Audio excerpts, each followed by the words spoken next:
Good afternoon, everybody. I hope everybody's having a wonderful weekend so far. It's raining, it's wet, it's snowing a little bit. So I decided that I was going to do a project in my shop that I've been putting off and really wanted to get it done and been thinking about doing it and how I'm going to do it and was walking around out in my scrap and I kind of had a brainstorm. So anybody that's got one of these 1025Rs knows how light they are on the rear if you don't have the mower deck on them and if you don't have a ballast box on them. Well, with a John Deere 112 garden tractor on the forks, it's quite a load for it. So what I came up with is I had some old railroad rail laying around that we done a demolition project and it was buried on the property.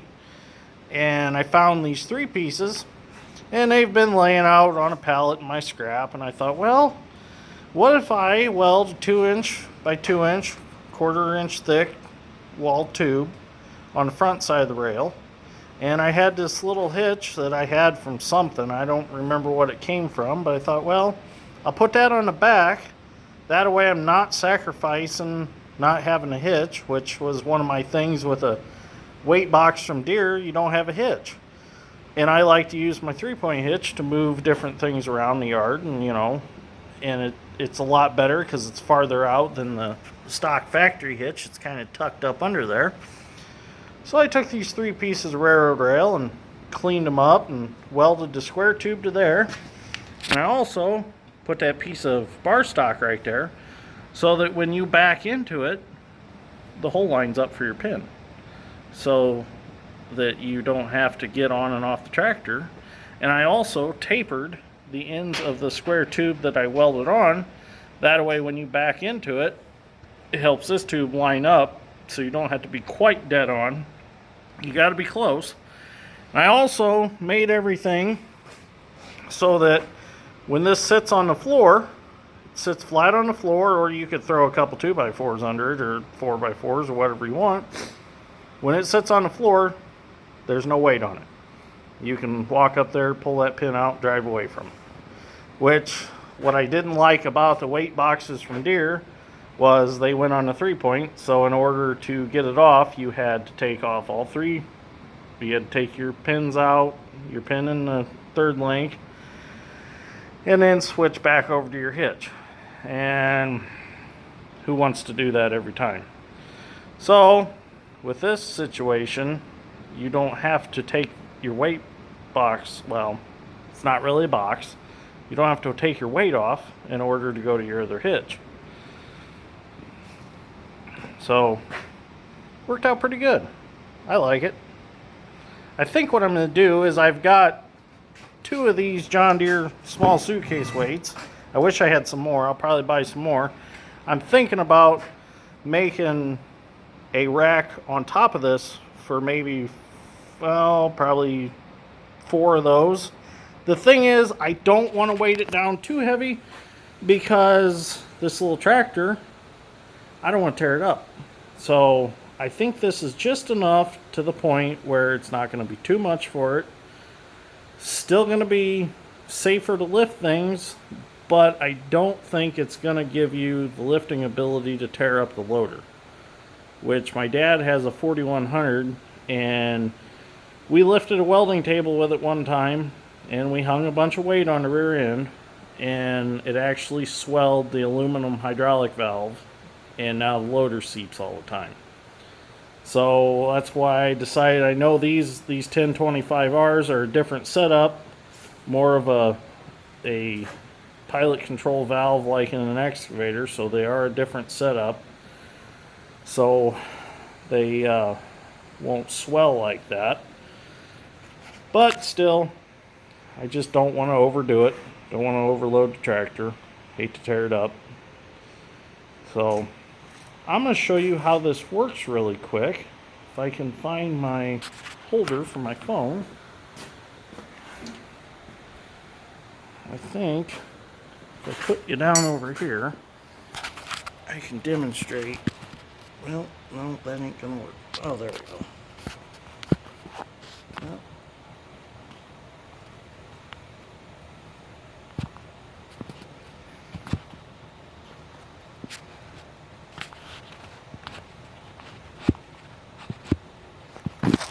this a bit.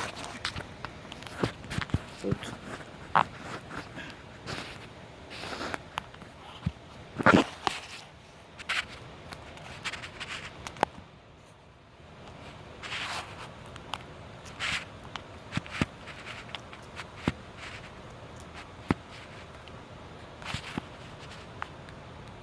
Let's try that. So, get everything out of the way. Start tractor up.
Nice and easy, simple. Put the pin back in, and you're ready to go again. I did have to adjust the third link a little bit because I was getting the hitch leveled out. Which, I mean, you don't have to every time, but I was just doing it to see how it looked. I mean, it's not that big a deal, especially if you're pulling something around with a ball hitch and the ball compensate for that, but or something with a flexible hitch on it. But that's it. Turned out nice. I'll probably sandblast it and squirt some black paint on it, or wire wheel it, put some black paint on it. But like I said, I don't know if I'm done with it yet. So we'll see what happens. Well, thanks for watching.